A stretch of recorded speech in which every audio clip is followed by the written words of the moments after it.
Hello everyone, and welcome to Lecture 5.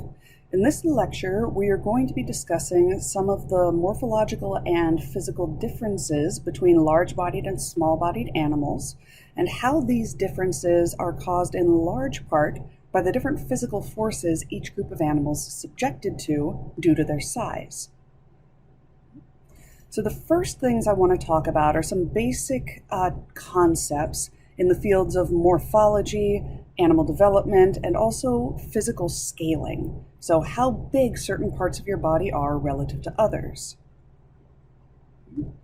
Now, we've talked about this in a previous lecture, but as a reminder, remember that animals grow either proportionally or disproportionately. Proportional growth is referred to as isometric growth or isometry. Non-proportional growth is referred to as allometric growth or allometry. So take a look at this salamander in the upper right-hand corner of the screen. Notice that when the salamander is newly hatched, the length of its limbs has a certain relationship to the length of its body. So if its body is about that long, its limbs proportionally are about that long, okay? Maybe a quarter of its torso length. But then as the salamander grows, that relationship really stays the same. The length of the legs is always about a quarter of the length of the body. So no matter how big the salamander gets, this size relationship between its body and its legs remains constant. The proportion of 4, say, to 1 is the same. Okay? The legs are always about a quarter of the length of the total body. That's proportional growth. The animal maintains its relative sizes of limbs and body as it just grows physically larger. So that's isometric growth here in this example. Allometric growth is not proportional. Take a look at this fiddler crab as an example. So if this is the length of the claw relative to the length of the body when the crab is newly hatched, we're looking at almost a 1-to-1 ratio of claw to body, right? Now, take a look at this. After the crab has grown some, we've got a different size relationship between the width of the body and the width of the claw. The claw is now fairly long compared to the body. So notice how that relationship has changed. It's going to change even more when this crab reaches adulthood. Now the length of the claw is about this, while the length of the body here is a lot shorter. Actually, I need my claw length to be even larger.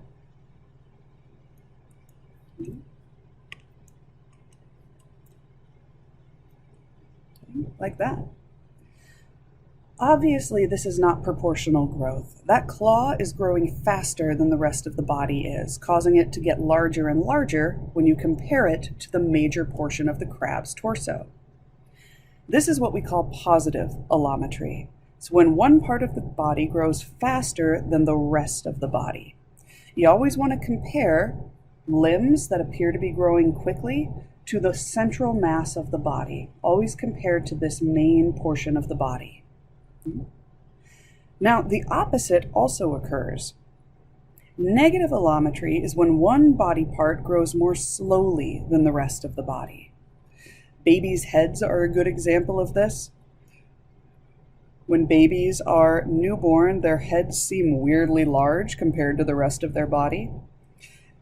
But as they grow, their heads get more and more proportional until they match with the dimensions of the rest of the body, right? So your head as a little baby, a newborn, is weirdly big. Your head as a toddler or a 7, 8, 9-year-old still is a little large compared to your body, but once you're an adult, you have what to us seems like a proportional head size. That's negative allometry. The head on our body grows more slowly than the rest. You can think of it as we grow into our heads, so to speak. All right, that's our first concept in this first section of sort of background information and fundamental ideas.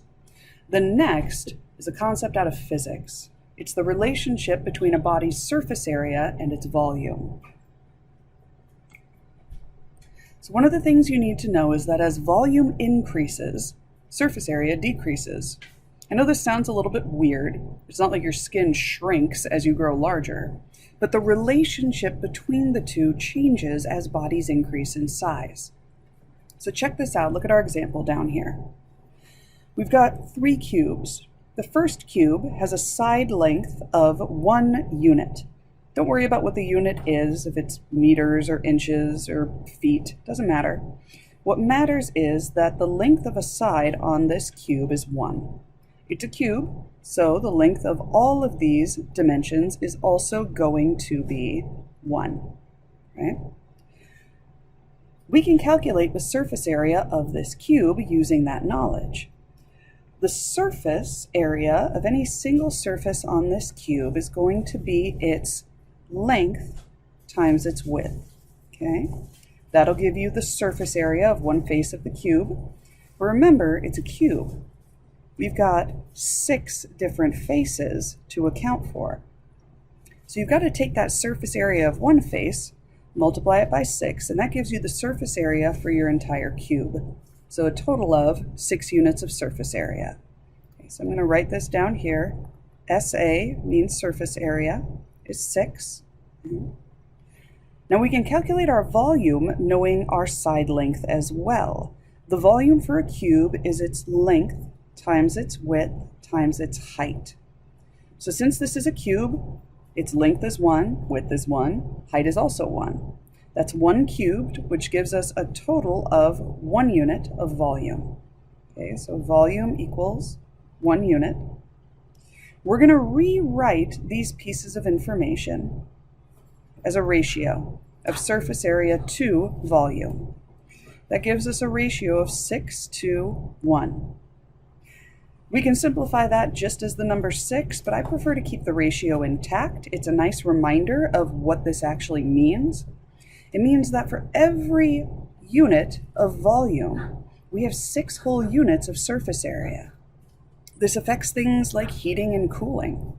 If you have a small organism, it has a ton of surface area compared to its volume, which means that if it wants to get rid of heat, it'll have an easy time doing it. Heat radiates off the surface of the body. The more surface area you have, the more heat you can get rid of in a short period of time. Right? Volume, that space inside your body, is what traps heat. If it has a lot of surface to get rid of that heat through, it's going to be able to cool itself down quickly. Okay. Now look what happens when we increase the size of our cube. Okay. So now we're going to have a side length of 2. Okay. This also means a height of 2 and a width of 2. Remember, surface area is going to be length times width for one side, and then you multiply that by 6 to account for all 6 sides of the cube. This gives you a total surface area of 24. Our volume is our length times our width times our height.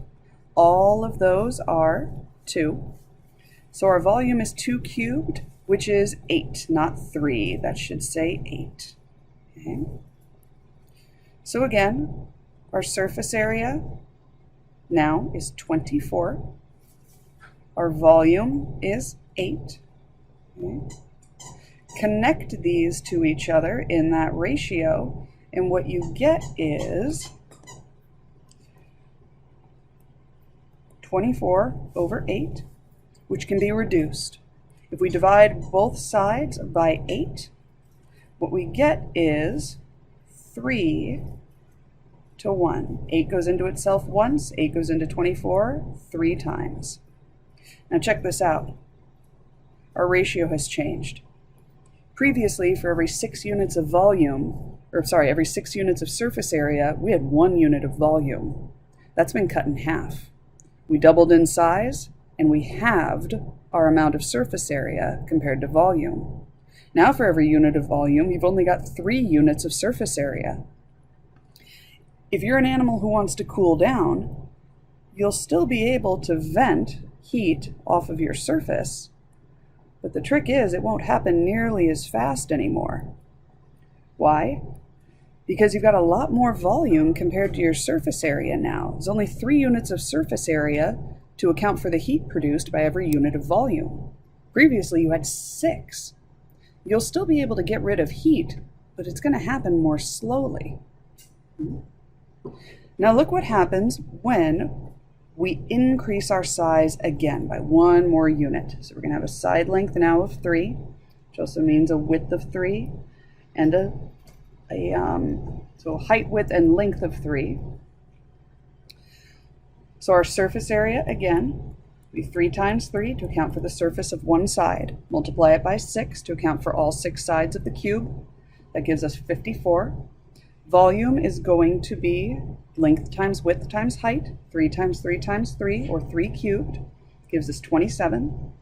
So surface area is 54. Volume is 27. These combine to give you 54 over 27. You can divide both sides by 27, which gives you a final ratio of 2 to 1. Look at that change. Okay. We increased by 1/3 our overall size, and we decreased our ratio also by 1/3. Now for every unit of volume, you only have 2 units of surface area. That's a big change. This is what we mean when we say surface area decreases as volume increases. It means as the size of the animal goes up and up and up, the amount of surface area you have relative to volume changes. It goes down. This can be problematic if, say, you live in a hot environment like the desert and you need to be able to radiate heat out of your body efficiently. If you're too big, all of that internal volume is going to be producing heat. You won't have enough surface area to get rid of all of it, meaning you'll overheat and you might die. Okay? This affects a lot of relationships in the biological systems of animals and other living things. We'll talk about more of them in later portions of this lecture. Okay, but this is the basic relationship you need to know right now.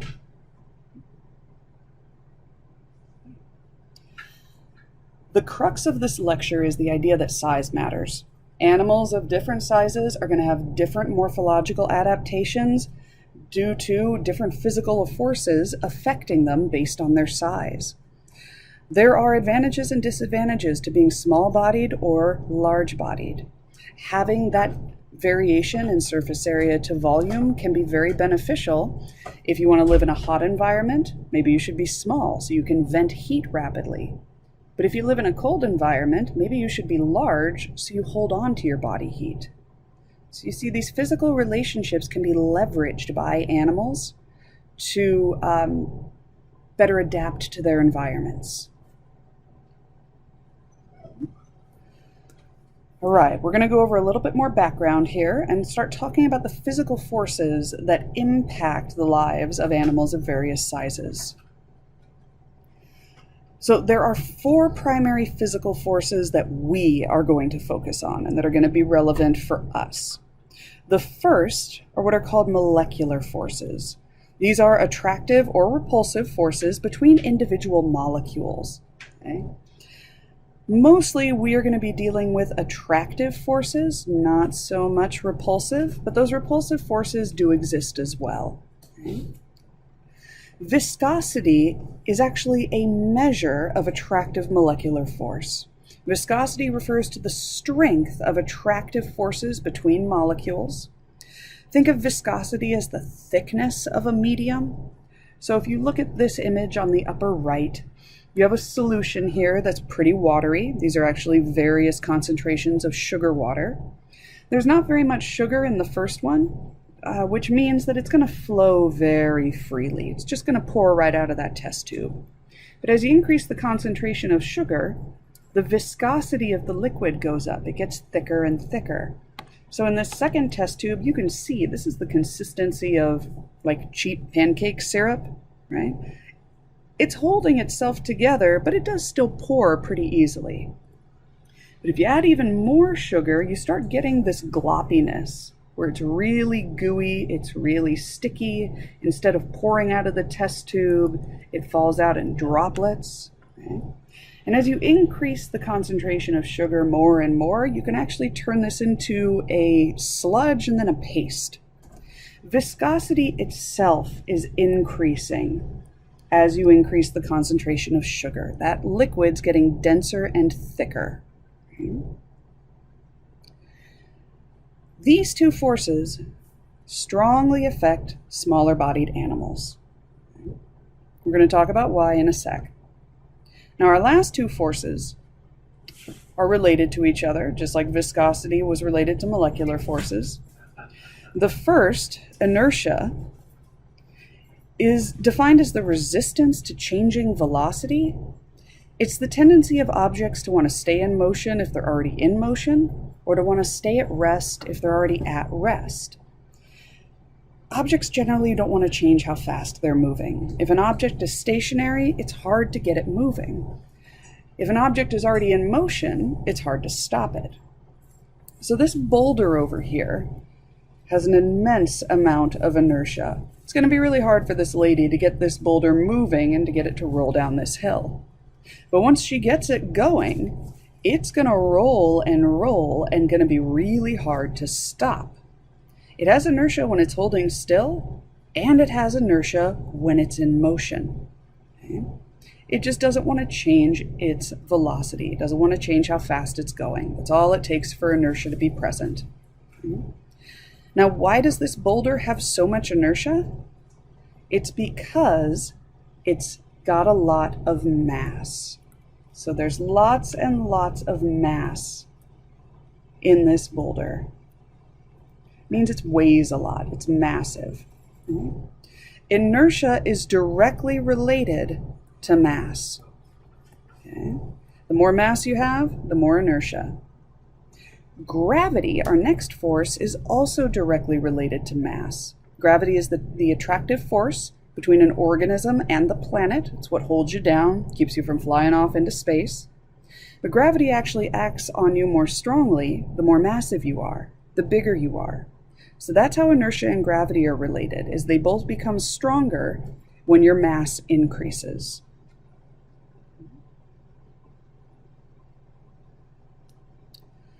Small organisms, as I said, are most affected by molecular forces and viscosity. The reason for this is you'll find they have low mass, which means they have low inertia. Large organisms, on the other hand, are most affected by inertia and gravity, and that's because they have high mass. They weigh a lot more. So this is how the rest of the lecture will be divided. First, we're going to talk about small organisms and how molecular forces and viscosity shape their lives and their structures. Then we'll talk about large organisms and how their lives and structures are shaped by inertia and gravity. All right, so let's talk about our small organisms. Again, remember, small organisms have very low mass, so they have very little inertia, and because they have low mass, there's a low effect of gravity on them. Okay? So gravity acts on them. If this ant falls out of a tree, it'll be pulled towards the ground, but it's not going to fall very fast, and it's not going to hit very hard once it hits the ground. Okay? Part of the reason it's not going to fall very fast is because it's falling through air molecules. Okay? So we tend to think of the open air as being open. It's easy for us to move through. But for smaller animals, all of these molecules of oxygen and nitrogen in the air are actually somewhat attracted to each other, and they don't really want to part out of the way when this little ant is trying to fall through them. Because this ant doesn't have much mass, it's really hard for him to overcome these molecular attractive forces between the air molecules, right? The air molecules themselves are actually resisting his fall. As far as this ant is concerned, this air has high viscosity. It's viscous. It doesn't want to part in front of him and let him move through. Air to us doesn't feel very viscous. It feels really easy for us to move through. But think about moving through water, walking through a pool with water up to your chest. You feel the resistance of the water. You feel how hard it is to move through it and to get the water to part in front of you. The water resists your motion. That's what falling through air is like for this ant.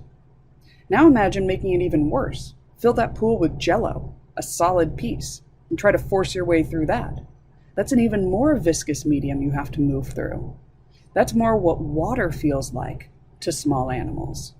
Okay? The reason all of this is true is because they have low mass, and so they lack inertia. The inertia of this ant's fall, its tendency to stay in motion, is very low. It'll be easy for it to be stopped by a viscous enough medium, like air or water. Now this affects all sorts of structures in small organisms. So think about flight. Molecular forces hold air molecules together. This creates viscosity, again, just like we discussed. This air viscosity is strong enough to impede, for example, insect movement, because insects have low inertia due, again, to low mass. For insects, moving through air is kind of like moving through water for us. This is why if insects want to fly, their wings have to be structured in a way that accounts for this higher viscosity they experience. We use a very distinctive shape to move ourselves through water. Okay? It's a paddle shape, right? So we use something that looks like this to paddle a boat through water. We use paddles on the ends of our hands, little mitts that look kind of like this. Okay? To increase the surface area of our hand when we're swimming. These are all paddle shaped because that's a great shape for pushing your way through a viscous medium. Notice that the wings of insects have the same kind of paddle shape. Okay. These look, from our perspective, like they're made more for moving through water than moving through air. That shape has to exist for insects that don't weigh very much, because for them, moving through air really is like paddling through water. Now, if moving through air is that hard, swimming through water is even harder. Water has incredibly high viscosity. There's actually a very strong attractive force between water molecules that's stronger than the attractive forces between most other molecules. And there are molecular reasons for this, but you don't need to worry about them. Just know that this strong attractive force between the water molecules in a pool of water creates something called surface tension along the top margin of this water. Okay? It's hard to break through the water because these molecules are holding on to each other so tightly. Now, if you have enough mass, like us, you can easily push those water molecules apart and pass through them because you have a ton of inertia. The attractive force between the molecules isn't enough to stop you. But when you have low mass and low inertia, you actually can't exert enough force on this top layer of water molecules to break through them. Small organisms frequently can't penetrate the surface tension of a body of water, which is how insects are able to seemingly walk on water. Sometimes they create little indentations in the surface of the water where their legs hit, but they don't break through. Okay? And it's all due to that low inertia. But this works both ways. An insect can walk potentially across the surface of the water, but what if they get shoved underneath the water? Okay? They're not going to be able to get back out, because just like they couldn't penetrate that surface tension from above, now they can't penetrate it from below, and they're trapped under the surface of the water, and they'll usually die.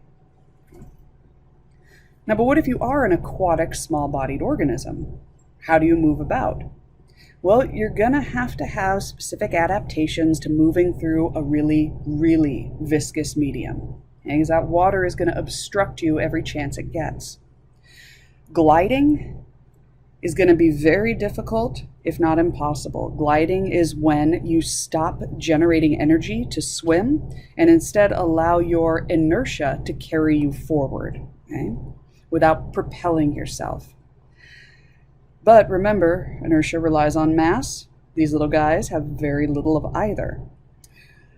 Something extremely small, like the paramecium that we studied earlier in the semester, their gliding distance is about the width of a single atom.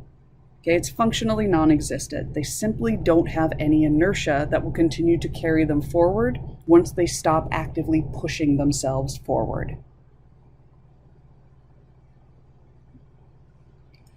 Right, another interesting effect of this lack of inertia has to do with how small organisms are able to hang or seemingly walk on vertical surfaces. Not seemingly, they do walk on them.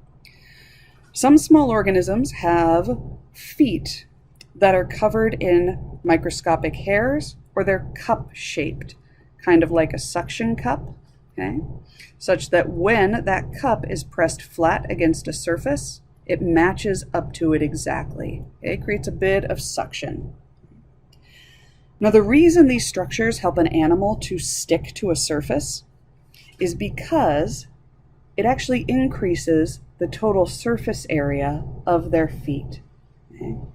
So if we were to measure the amount of surface all of these hairs have and add it together, it would be huge. It would be a huge amount of total surface if we were to stretch it all out.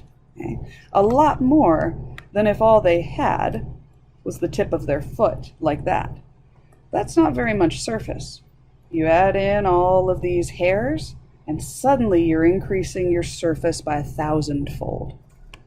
The reason this matters is because if you press all of those hairs up against a wall, that's a whole lot of surface on your foot that's now touching the surface of the wall.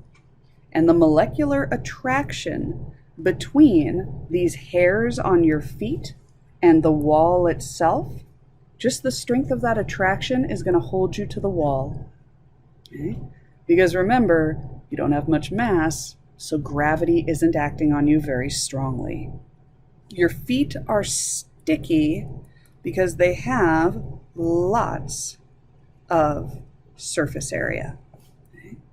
And all that surface stuck to the surface of the wall exerts a stronger force than the strength of gravity that's pulling you down. Okay? The molecular attraction between your feet and the wall or the ceiling is stronger than the force of gravity that's trying to pull you off of that wall or ceiling. So some advantages of small body size that we haven't covered yet. Some of these are pretty obvious. It's easy to hide. You're little means that lots of small structures in your environment can hide you from predators. You also have low absolute food requirements relative to larger bodied animals. What this means is that it's going to take a lot more food, measured in terms of grams or kilograms, to feed an elephant than it's going to take to feed a damselfly. It's going to be a lot easier for damselflies to meet their food needs on a day-to-day basis than an elephant. Small-bodied animals also tend to reproduce quickly. They've got short generation times, which means that evolution also happens quickly. And again, it's quickly relative to larger animals, which tend to have longer generation times and thus evolve more slowly.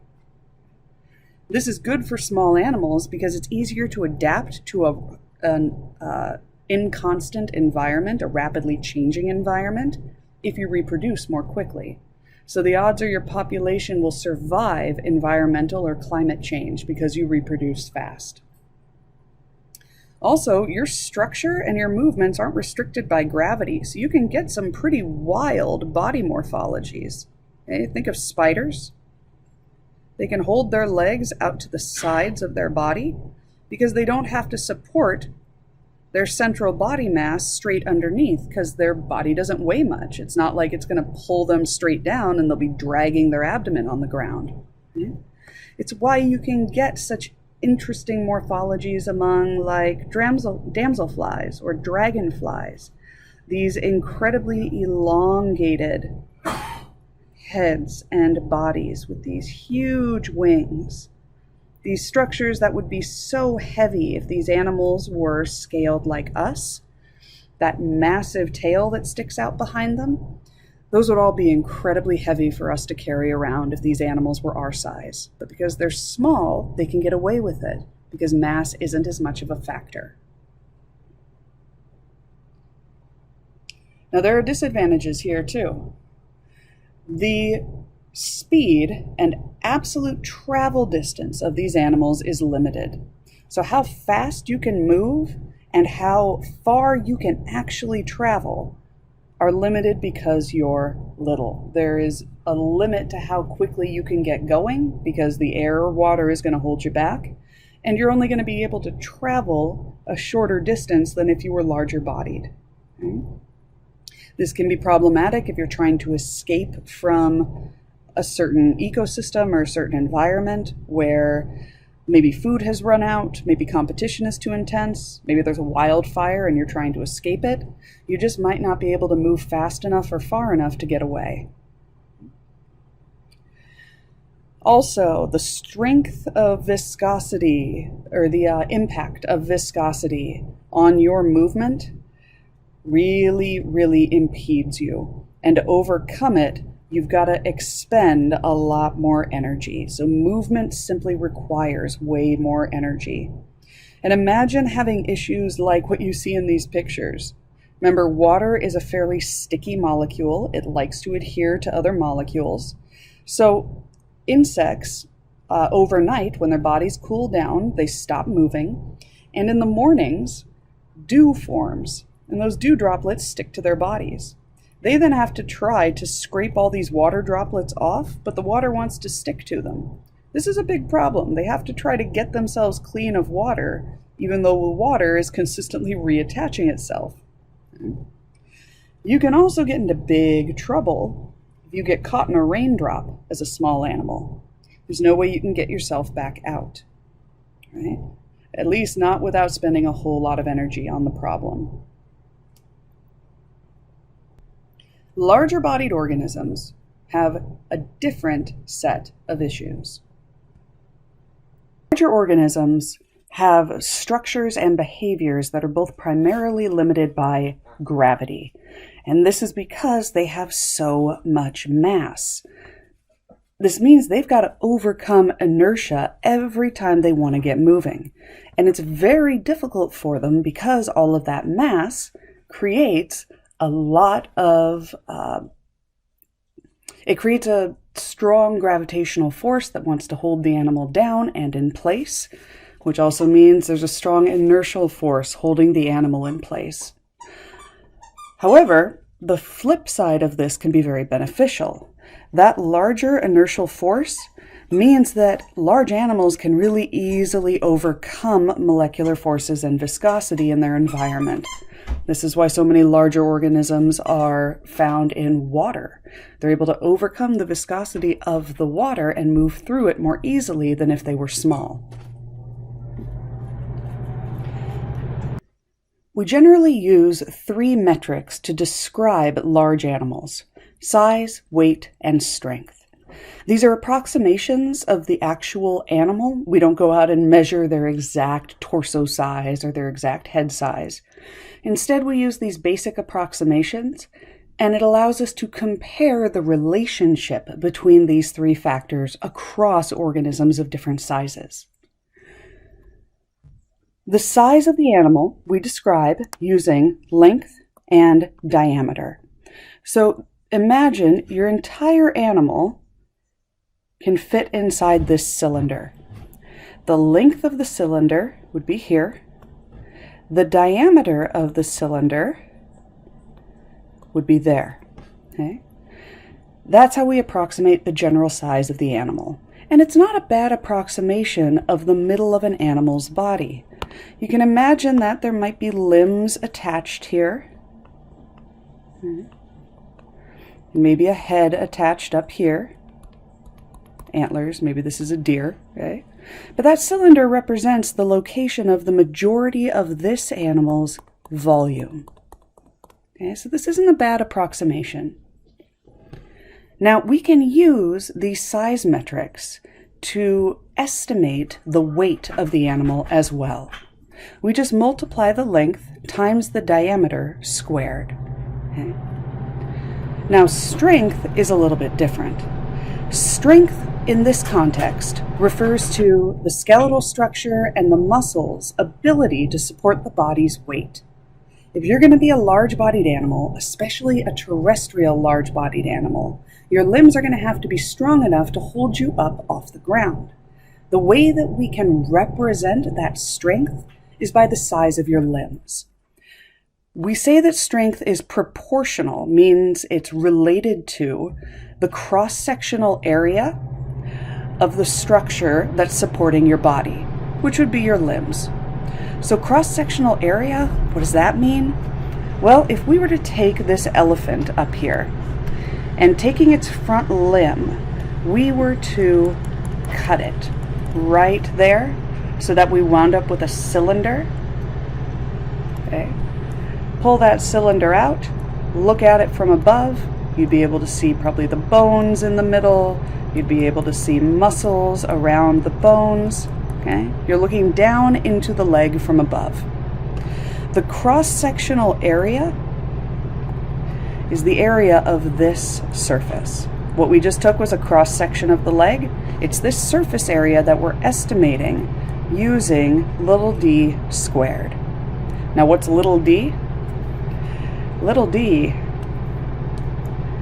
is this diameter. It's the diameter of the limb. That's little d, okay? So the diameter of the limb is lowercase. The diameter of the whole body is uppercase. Don't get those confused. Okay? So this is all pretty straightforward so far, how size and weight and strength are related. But there's a problem here. What is it? I'm going to show you using an example. So we are going to compare these metrics for 3 different animals: a rat, a fox, and a pony. I'm going to give you the size measurements, and then we're going to calculate the weight and the strength. We're then going to calculate something called the weight to strength ratio. That's what we're really interested in here. Okay? All right. We're not going to use any units. We're going to keep this real generic, okay? So don't worry about inches or meters or if it's pounds or kilograms. That doesn't matter. It's the relationship between the numbers that does. So remember that the size of the animal is described using its length and its diameter. Okay. Oops, that didn't work.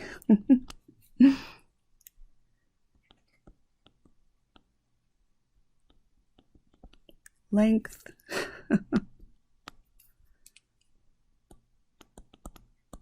There we go. And diameter.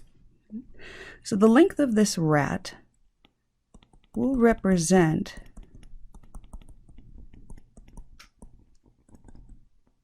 like so. That's its length. Its diameter is, if this was a circle, would be this length. All right. I'm going to tell you that the length and diameter of this rat are 1 and 1. Don't worry about 1 what. Don't worry about the units. I'm also going to tell you that for this fox, his length, I'll just use L for length, since I seem to have trouble writing the word length. His length is 2. His diameter is also 2. And for this pony, her length is 3. Her diameter is also 3. All right. Now we can use this information to calculate the weight of each animal. So let's go through and do that. Remember that the calculation for weight is length times big D diameter squared. So for this rat, that'll be 1 times 1 squared, which just gives you 1. Right, for the fox, same thing. Length times big D diameter squared gives you 2 times 2 squared, which gives you 2 squared is 4. Good. Times 2 is 8. There you go.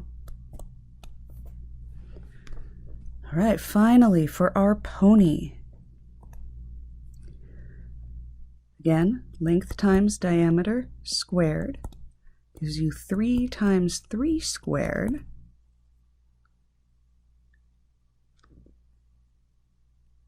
So 3 times 3 is 9. Trying to give you a second to figure it out yourselves. Times 3. This gives you 27. All right. So these are our weights. We're going to hold on to those so we can use them in the last column. What we're going to calculate next is strength. Remember that strength is little d squared. So that's not going to be our length or our diameter. Instead, it's going to be a value I haven't given you yet. I'm going to put it over here. Little d, remember, is the diameter of a limb. Okay? Little d is the diameter of the limb, so probably that line right there. Okay? Little d here, we're also just going to say is 1, just to keep it simple. Okay? For the fox, well, I'll do the calculations for the rat first. Okay, so little d is 1, which means little d squared gives you 1 squared, which just gives you 1. Okay? For the fox, same thing, just to keep it simple. Little d is going to be 2. Little d squared is 2 squared, which is 4. Okay? And finally, for our pony, little d is 3. D squared would be 3 squared, which would be 9. Okay? There you go. Those are our 3 strengths. Now look at the pattern that you can see just with these calculations. Weight goes up 8-fold when we increase from a size of 1 and a diameter of 1 to a size of 2, or to a length of 2 and a diameter of 2. It's an 8 times increase in weight. If we just go up 1 more unit, go from 2 to 3, get another big jump. Okay, it's between 3 and 4 times. Okay. And it's a huge jump from 1. So you can see weight is increasing fast as size increases. So a doubling in size from, say, the rat to the fox resulted in an 8 times increase in weight. Okay. Now look at strength. Compare size to strength, all right? So again, size for the rat, length of 1, diameter of 1. The diameter of its limb, also 1, gives it a strength of 1. Okay, that's fine. Let's compare strengths across these animals. If you double your animal in size, your strength increases 4 times. Now keep track. Weight increased 8 times. Strength now is only increasing 4 times. Add in 1 more unit, go from 2 to 3. And you increase by a little over double. Okay, not 4 times anymore, just a bit over double. But your weight over here, it's increasing a lot more than just double. It's increasing by 3 or 4 times. So clearly weight and strength are not increasing at the same rate as your animal gets larger. This is going to be very similar to that surface area to volume ratio we played with earlier. Let's look at how these ratios actually pan out. Okay. Our weight to strength ratio for our rat is 1 to 1. That's pretty simple. Now let's look at the fox. Our weight to strength ratio for our fox is 8 to 4, but we can divide both sides of that by 4. 4 into 4 gives us 1. 4 goes into 8 2 times, gives us 2. And then finally, we have our pony. 27 units of weight to 9 units of strength. Okay. So I'm going to write that a little smaller because we can actually reduce it. So 27 to 9. We can divide both sides by 9. 9 goes into 9 once. 9 goes into 27 3 times. Good. I'm just going to pretend I can hear you do that math in my head. What you should notice is that as the size of the animal increases, the amount of weight that each unit of its strength has to support also goes up. For the rat, each unit of strength in its limbs only has to support 1 unit of its weight. But in the fox, each unit of strength in its limbs has to support 2 units of weight. The fox's limbs are having to do more work. The strength in those limbs is having to support more weight than the strength in the limbs of the rat. Why? Because the fox is bigger, and weight increases faster than strength when you increase size. Look at the pony. The situation's even worse. Each unit of strength in the pony has to hold up 3 units of its weight. There is a limit to how much weight a single unit of strength can actually support. So what if I told you that the minimum amount of strength, the maximum amount of weight that a single unit of strength can support, so max weight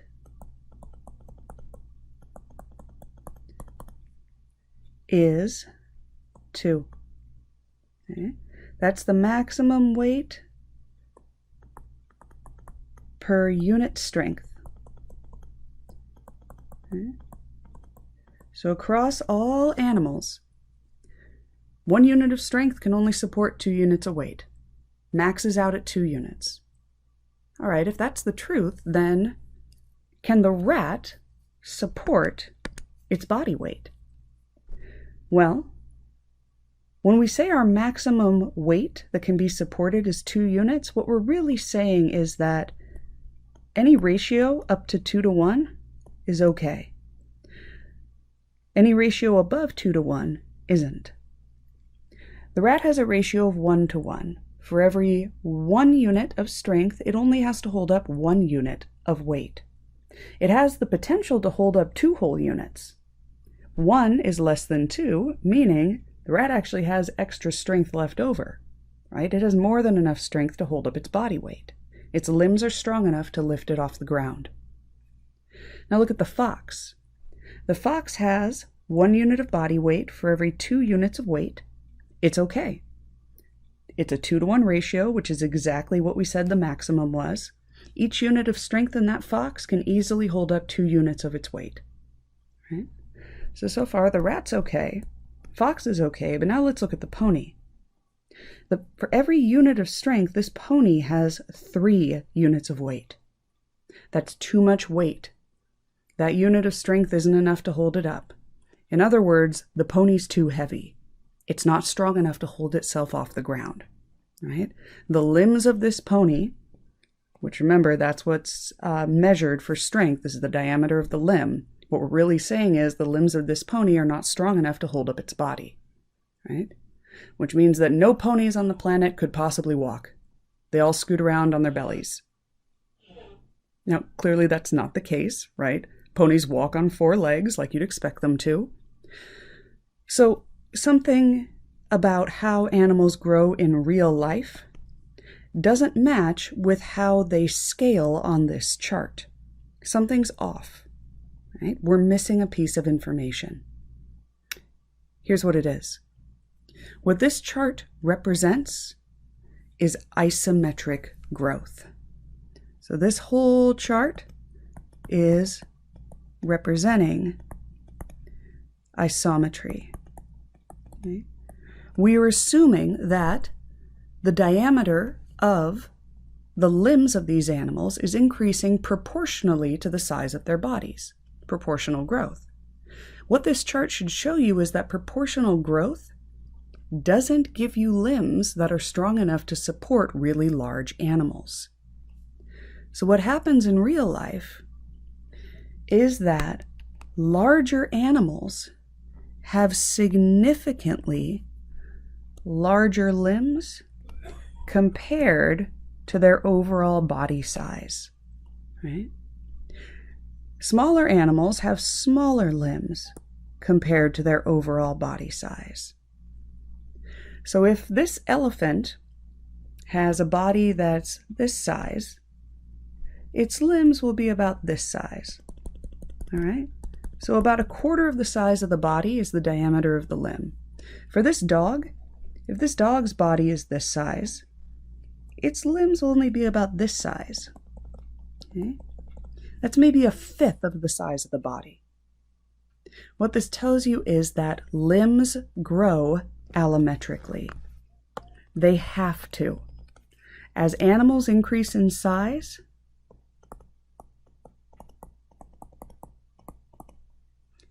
I'm going to say actually as animal species, because this isn't within individual populations of the same type of animal, it's across species. So as animal species increase in size,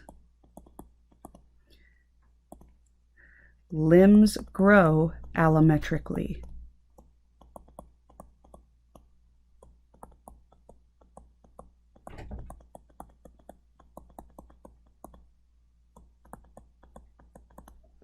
And it's positive allometry. The limbs grow faster than the rest of the body, so that when the animal reaches its full size, its limbs are strong enough to hold it up. Right? That's the take-home message here. Large animal bodies cannot grow isometrically and still be able to move the animal around on land. Okay. What we just covered really has to do mostly with walking. Tetrapods, ambulating on land, walking around, holding their bodies off the ground. But what about animals that don't just walk? What about animals that fly? Large animals. Well, both inertia and gravity are going to inhibit lift. Inhibit means stop or fight against. Lift is what gets you off the ground. Okay, that's lifting off and starting to fly. Now, the way that lift is generated is by air flowing over the wings of the bird. Here's how that works. Imagine that you have a bird that you are viewing from above. Okay, so here's one wing, here's the other wing. Okay? And we take one of these wings and we cut it in half right there. Right? We take a cross section of the wing. And then we look at the exposed portion of the wing. We look at this surface. Right? Here's what it would look like. It would be wider at the front and narrower as you get towards the back of the wing. Okay? So this front surface by the head is here. Okay? Now when a bird is flying, here's what happens. When the bird is flying into the wind, it meets the wind as though it were a single solid mass. Okay, so that's your wind. But as the wind encounters the wing, it changes. Instead of being a single mass of air, it splits into two masses of air. One that gets forced over the top of the wing, and one that gets forced along the bottom of the wing. Okay? So this air will flow over the top of the wing until it reaches the back. This air, too, will flow along the bottom of the wing until it reaches the back. Then they will reconnect and reform that single large mass of air.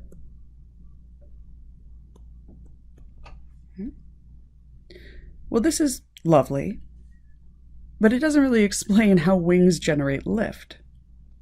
Here's how it works. Look at the overall travel path for these two masses of air. One mass goes over the top of the wing, all the way down and back. Okay? The other goes under the bottom of the wing, down and back. Here's what you should notice.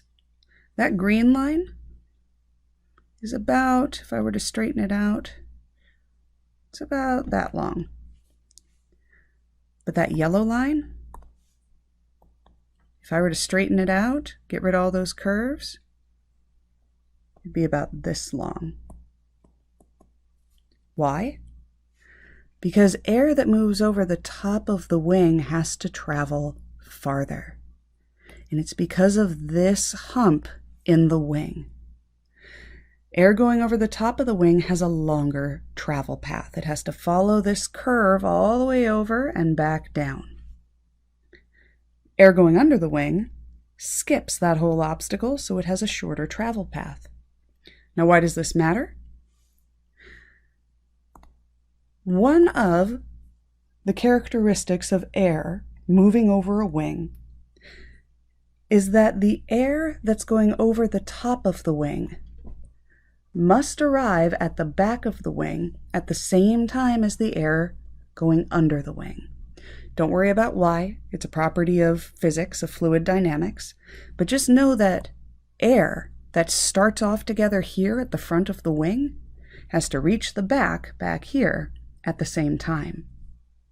In order for this to happen, the only way for this to happen is that the air moving along the top of the wing must move faster than the air moving along the bottom of the wing.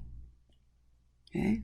Air moving over the top of the wing moves faster than the air moving along the bottom because it has a longer distance to cover. This has an interesting effect. It creates lower pressure above the wing.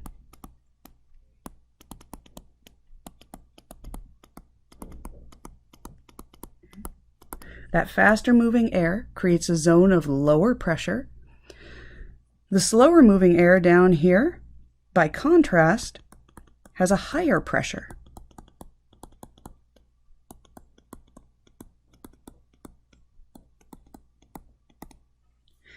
This literally results in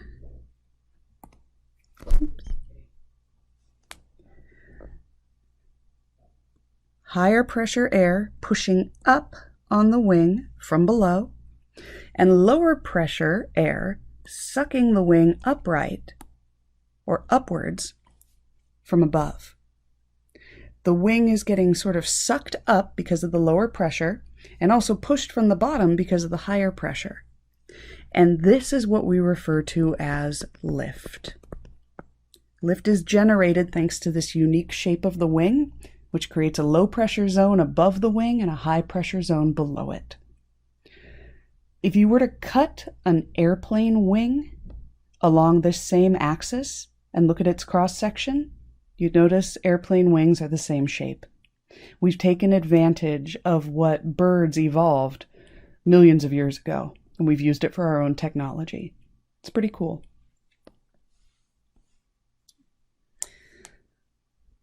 Now, lift is generated by air flowing over the wings, right? We got that.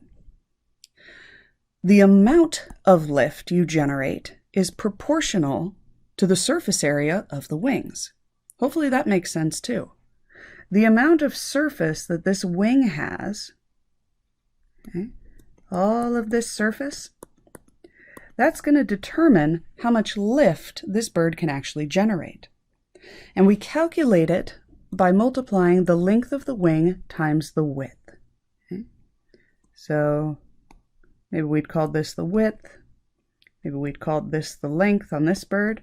Okay? We'd multiply them together, and it just gives us that surface area. Now, birds experience the same kind of discrepancy during growth that tetrapods do. Remember, wings are just limbs. They're a modified forelimb. Weight increases faster than wing size if the birds were to grow isometrically, if they were to increase isometrically along species lines. So if you want birds, larger birds that are able to fly, your birds cannot be growing isometrically. But there's going to be a limit. You're going to hit a point where no matter how big your wings are, you can't lift your body weight. Or, in order to lift the amount of weight you have in your body, like on this ostrich, you would need wings that were so outrageously large, you wouldn't be able to carry them around anyway. Right? So there's an upper limit on how big you can be as a bird and still be able to fly, no matter how big your wings get. It's possible to have wings that are too big. That's why very large birds, like ostriches and emus, are flightless. Okay? They're just too big for any sized wing to be able to get them off the ground.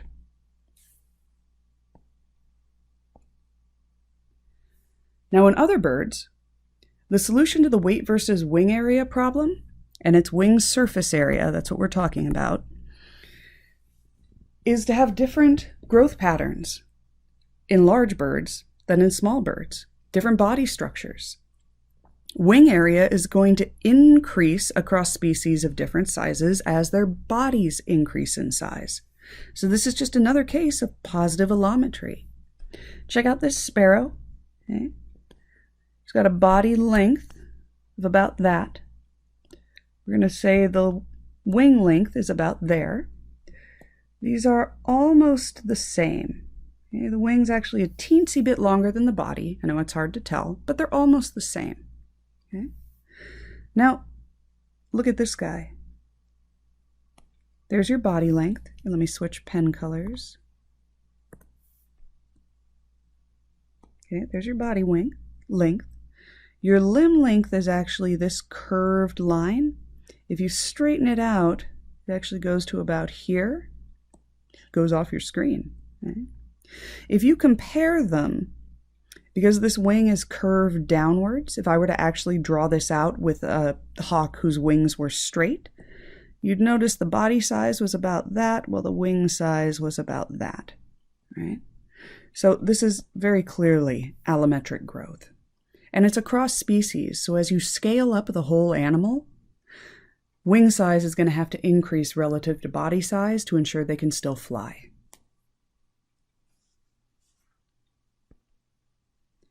All right, so what are our advantages of large body size? We've talked about a lot of disadvantages, it seems. Well, you've got relatively fewer predators. You can live life nice and easy because if you're the largest animal around, the odds of you getting eaten by something else are pretty low. You're also able to travel farther absolute distances to find resources. If you're a bigger animal, you're just going to be able to cover more distance each day than a smaller animal would be. And interestingly, you use energy more slowly than small animals do.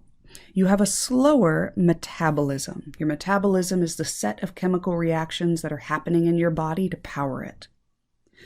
It's because you don't have to fight the viscosity of your environment. You've got so much inertia, it carries you straight through the air, straight through the water.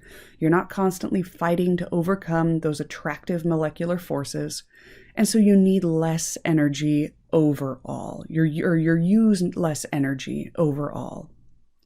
This means you actually need less food per unit body weight. Okay? Small animals need more food per unit body weight. The other advantage is the food can be crap. It can be low quality food. Just look at this panda, right? Pandas eat bamboo. Bamboo is trash. It's awful. It's almost pure cellulose, which is almost indigestible. It has almost no nutritional value. The little bit of nutrients that the pandas can get out of bamboo requires huge amounts of chewing. Just constant chewing. They spend most of their time chewing this stuff, just trying to get a little bit of nutrition out of it. The reason they eat it is it's such crap that nobody else wants to eat it. Okay? They don't have to compete for it. But it also means that they don't get a whole lot of energy to use to move themselves around. It's part of why pandas are kind of slow-moving, relaxed, lazy animals. They can afford to be because, again, they've got few predators. And they've got a resource all to themselves. They do just fine with it, though, because it gives them just enough energy to get by. Last advantage? You have a low surface area to volume ratio. This can be an advantage or a disadvantage. The way that large animals leverage it is it allows them to either heat up or cool down slowly.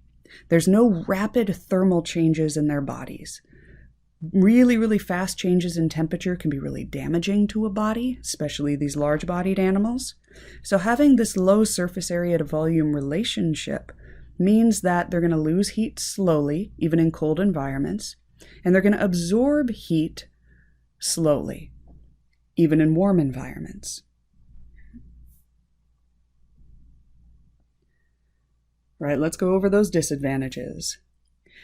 If you're big, you're going to need a big area to live in. You're just going to require larger areas to roam around, larger areas to ensure you have enough food, enough territory. You're just going to need more absolute amounts of space. You're also going to require access to comparatively larger absolute amounts of food. So again, you could feed a beetle using this tiny little piece of food right here. That would feed a beetle for probably a couple of days.